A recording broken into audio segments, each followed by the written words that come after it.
Hi friends, నమస్తే. ఎద్దనపూడి సులోచనారాణి గారి 'Saugandhi' next part చూద్దాము. ఎప్పటికో మెలకు వచ్చింది. ఒళ్ళంతా నొప్పులు, ముఖమంతా మంట. ఒళ్ళు నిప్పుల్లో కాలుతున్నట్టు మంటలు పెడుతోంది. మూలుగుతుంటే ఎవరో నుదుటి మీద చేయి వేశారు. సౌ ఎలా ఉంది? ఎవరు చేయి చాచింది? నేను, వత్సల్. నేనే. వత్సల్ లేవబోయింది. ఉండు, లేవకు. నీ దగ్గరగా వస్తాను. నేనే నీ దగ్గరికి వస్తా. వత్సల్ మంచం మీద మరింత దగ్గరకు జరిగి సౌగంధి తలని చేతుల్లోకి తీసుకున్నాడు. అతని ఛాతీలో తల దాచుకుంది. వత్సల్, నాకేమైంది? జ్వరం వచ్చింది. నాకేమిటో గాబరాగా ఉంది. ఎందుకో భయం వేస్తోంది. ఎందుకు? ఏం కాదు, కళ్ళు మూసుకో. ఉండు, ఉడుకులాని పట్టి వేస్తాను. నీకు బాగా జ్వరంగా ఉంది. ఒళ్ళు చూడు ఎలా కాలిపోతోందో. నిప్పుల్లో పెట్టినంత మంటగా ఉంది. అదే తగ్గుతుంది. నువ్వు గాబరా పడుతూ ఎందుకలా వణుకుతున్నావు? నాకు తెలియదు. నాకు భయం వేస్తోంది. నిద్రపో అమ్మా, నా బంగారు సౌగంధి ఈ మాటలతో ఏదో మంత్రంలా అతనికి మరింత దగ్గరగా జరిగింది. అతని చెయ్యి భుజాల చుట్టూ ఉంది. చెంపకి అతని ఛాతీ తగులుతోంది. ఒక్క నిమిషానికి అతని గుండె టక్ టక్ మన శబ్దం వినిపించసాగింది. సౌగంధికి మళ్ళీ నిద్ర వచ్చేసింది. ఈసారి బాధలేని, భయం పూర్తిగా పోయిన నిద్ర. ఆ గాఢ సుషుప్తి చాలా హాయిగా ఉంది. మెలకువ వచ్చింది. మళ్ళీ మెలకు వచ్చింది. మెలకు వచ్చిందా? తల మీదకు వంగి ఎవరో లలితమైన స్వరంతో అడుగుతున్నారు. ఎవరు? అంది నీరసంగా. గుర్తుపట్టలేదా? నేను, లక్ష్మిని. లక్ష్మి బాగా మెలకు వచ్చింది. అయోమయంగా చూసింది. నేనెక్కడున్నాను? వత్సల్ నిజంగా రాలేదా? అయితే నాకు కలన్నమాట. కాదు, వచ్చాడు. ఇంతవరకు నీ దగ్గరే ఉన్నాడు.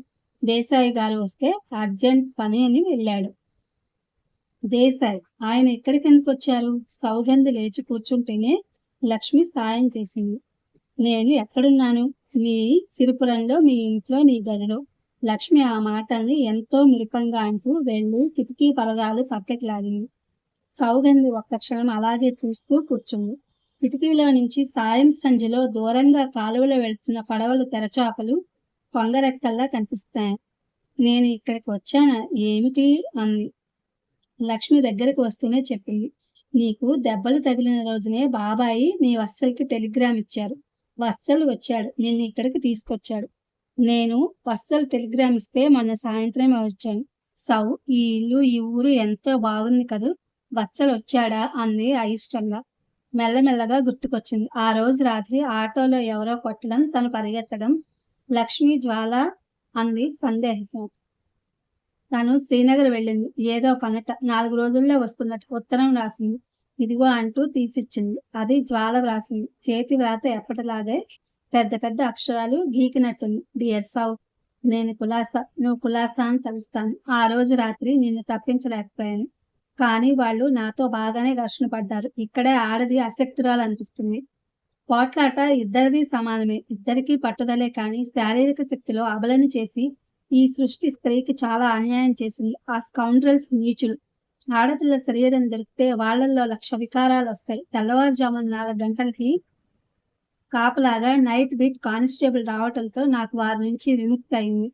నేను 2 రోజుల వరకు నీ గురించి కనుక్కోలేకపోయాను. కనుక్కునేసరికి మీ ఊరు నుంచి మీ వత్సలు వచ్చి నిన్ను తీసుకెళ్లాడని నాకు అంకుల్ చెప్పాడు. నాకు చాలా ఈర్ష్య అనిపించింది. చూసావా, నీకు అసలే ప్రమాదం జరగలేదు. నాకు దెబ్బలు తగిలాయేమో కానీ నా మీద అత్యాచారం జరిగింది.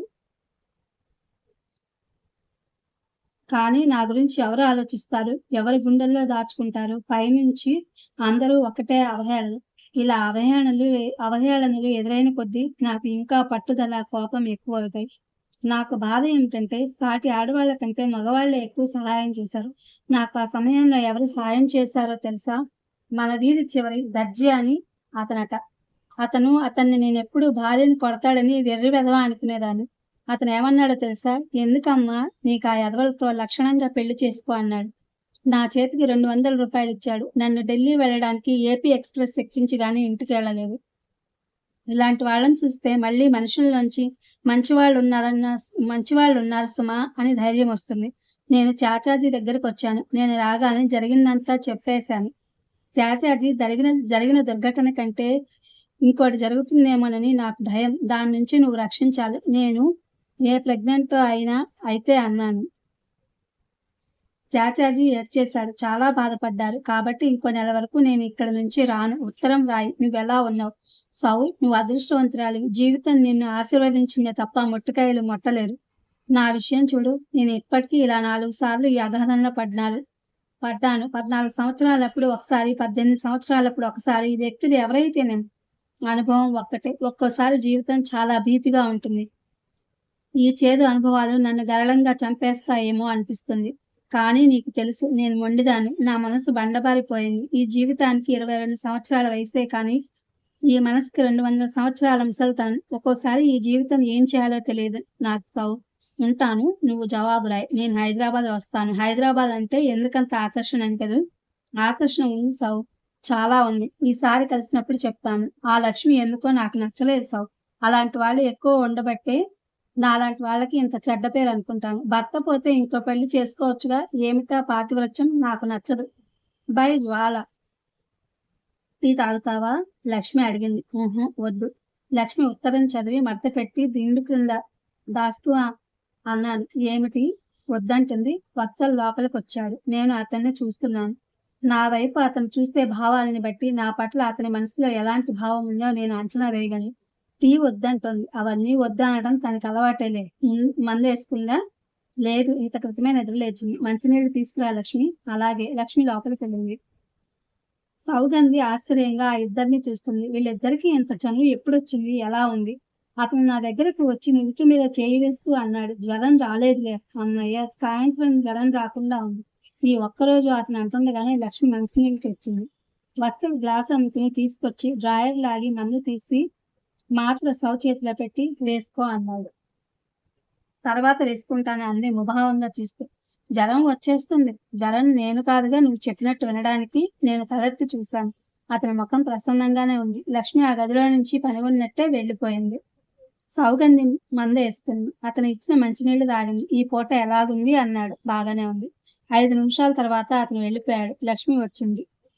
సౌ, రాత్రికి నువ్వు భోజనంలో ఏం తింటావు? దొడ్లో బీరకాయలు చాలా లేతగా ఉన్నాయి. కూర చేస్తాను అంది. లక్ష్మి, నా దగ్గర కూర్చో అంది సౌగంధి. లక్ష్మి వచ్చి కూర్చుంది. ఆమె చేతుల్లో అల్లికల సూదులున్నాయి. స్వెట్టర్లు అల్లుతోంది. ఎవరికది అని అడిగింది. వాసుకి అంది. పిల్లలిద్దరిని వదిలి వచ్చావు. వాళ్ళు ఉండగలరా? ఉండగలరు. నేనే అలవాటు చేస్తున్నాను. నిట్టూర్పు అణుచుకుంటూ అంది. ఎందుకు? ఏ మనిషి ఒక మనిషి లేనిదే నేను బ్రతకలేను అనేట్టు ఉండకూడదు. ఎవరికి వారు ఉండగలిగిన మనస్తత్వం చాలా అవసరం. నేను పిల్లల్ని వదిలి ఒక నిమిషం కూడా ఉండలేను. నిజమే, కానీ రేపు నాకు ఏదైనా అయితే అంటుండగానే లక్ష్మి కళ్ళల్లో గిర్రన నీళ్లు వచ్చేసింది. ఇది ఫ్రెండ్స్, ఎద్దనపల్లి సురేష్ నారాయణ గారి Saugandhi. Thank you for watching.